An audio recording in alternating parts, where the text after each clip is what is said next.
Charlotte est étudiante aux Beaux-Arts, mais impossible pour elle de pratiquer dans les prochaines semaines. La jeune femme a été blessée à la main par un policier. C'était il y a 15 jours, en marge d'une manifestation de Nuit debout.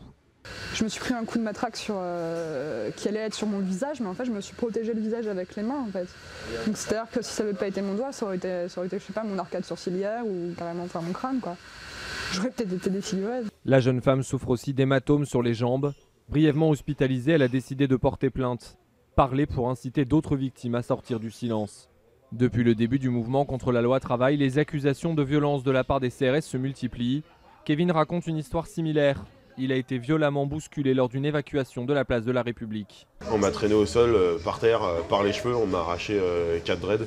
Je me suis retrouvé après complètement ahuri à côté, en réalisant qu'on m'avait traîné dans des braises, parce qu'en fait il y avait un brasero qui était à côté, qui a été jeté par terre par les forces de l'ordre. Difficile de recenser précisément ces cas de violence présumés. Les plaintes resteraient relativement rares. Pour les représentants des forces de l'ordre, la riposte des policiers est toujours graduée en réponse au comportement des manifestants.